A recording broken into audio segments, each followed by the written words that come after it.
S'il n'a pas encore mis la main sur un titre unifié à l'UFC, Cyril Gane a déjà été le détenteur de la ceinture intérimaire des poids lourds. Selon la rumeur, il viendrait de refuser une opportunité de la retrouver, et ce, pour une raison qui fait rager les fans. Cyril Gane le dit depuis des années désormais. Il rêve de devenir le premier champion français de l'histoire de l'UFC. Il a déjà eu 2 chances de le réaliser, mais il s'est incliné de peu face à Francis Ngannou, avant de se faire humilier par John Jones. D'ailleurs depuis ce jour, quelque chose a changé dans son image, et dans le regard que lui portent les fans. Un constat valable en France, mais surtout aux États-Unis. En effet, de chouchou du public, bon gamin est passé à combattant prétentieux, qui a peur de prendre des risques. Selon les rumeurs, il aurait refusé de nombreux combats contre des terreurs, et il attendrait patiemment d'avoir sa chance pour la ceinture. Sauf que d'après les dernières révélations de médias français, il aurait même refusé cette opportunité pour une raison lunaire. Le média MMA Arena a fait la déclaration suivante. Cyril Gane aurait refusé une proposition de l'UFC pour affronter Thomas. Il est spéculé que Cyril aurait refusé à cause de sa participation à un tournage de film ou série sur cette période. L'information vient d'Aboubacar Bathily et du compte Instagram Maître Fumier. Avocat toujours très bien renseigné et très juste dans ses informations. En effet, selon ses sources, Cyril Gane aurait refusé un combat contre Thomas Spinal pour la ceinture intérimaire. Ce serait en raison d'un tournage. Il a beau avoir toujours clamé son envie de devenir acteur, cette rumeur ne passe pas auprès des fans. Certains ont réagi en disant « Il a 34 ans aujourd'hui, il est en plein prime ». S'il refuse un combat pour le titre pour un film, c'est clairement que le sport, c'est une activité secondaire chez lui. Vaille lui, il est indéfendable. Je viens d'apprendre que Cyril aurait refusé. Il parlait de la ceinture, et maintenant qu'on lui donne la ceinture il dit non. Il ne veut juste pas de la fumée à Spinal en fait.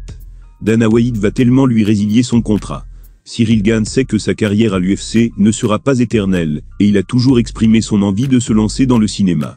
Alors à choisir entre un combat pour la ceinture et un rôle important sur grand écran, il aurait fait son choix.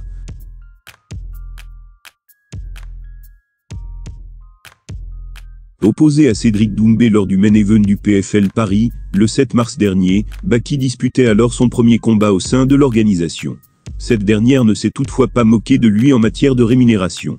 Présenté par beaucoup comme l'outsider de ce choc, c'est toutefois lui qui est reparti de l'Accor Arena avec la victoire en poche. Bessangour a en effet déjoué de nombreux pronostics en s'imposant le 7 mars contre Cédric Doumbé. Et ce, malgré la pression mise par le public sur ses épaules et la raison peu orthodoxe qui a conduit à son succès, à savoir une simple écharde fatale à son adversaire. Quoi qu'il en soit, depuis la fin de ce combat qui a fasciné toute la communauté MMA française, il est souvent question d'argent dans les discussions qui l'entourent. Par exemple, tandis que Doomsed réclame une revanche, Baki a d'ores et déjà révélé ses grosses prétentions salariales pour l'accepter. Ces dernières se devaient toutefois d'être mises en contexte avec la somme qu'il a déjà empochée le mois dernier. Membre du PFL depuis près d'1 an, Doumbé y avait déjà combattu et faisait office de star de la fédération. Un statut qui se ressentait d'ailleurs dans les chiffres de son contrat. Il avait dévoilé avant son combat contre Jordan Zebo. Baki quant à lui effectuait simplement ses débuts sur place face à lui, mais a néanmoins hérité d'une bien jolie paie selon son propre aveu. Le journaliste lui a posé la question suivante, question indiscrète ou pas. Pour le combat contre Cédric Doumbé, est-ce que tu peux nous dire à peu près combien tu as été payé par le PFL? Baki a répondu en disant, alors par le PFL directement, j'ai été payé environ 100 000 €. Après avec les sponsors et tout, ça m'a rapporté encore plus.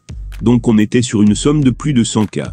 Rares sont les combattants de 22 ans qui reçoivent un tel chèque pour le 10e combat de leur carrière. Chansoudinov peut donc s'en réjouir, même s'il vise forcément plus haut désormais. Et ce compte tenu de son jeune âge et de son ambition débordante. Reste à savoir s'il parviendra un jour à gagner autant dans les rangs de l'UFC, où il souhaiterait ouvertement combattre tôt ou tard. Tout le monde sait que Dana White ne se place pas comme le meilleur payeur de la sphère MMA. Et ce, malgré les énormes bénéfices que dégage son organisation chaque année. Cela n'a visiblement pas de quoi restreindre les envies du prodige français, qui rêve toujours de se retrouver sous ses ordres. De quoi enflammer des fans américains, qui se réjouissent déjà de sa potentielle signature. Participant à l'événement principal d'une carte pour son premier combat au PFL, Baki a reçu un salaire en adéquation avec ce statut. À lui désormais de s'en servir pour faire grimper les enchères, en vue de ses futurs contrats. Le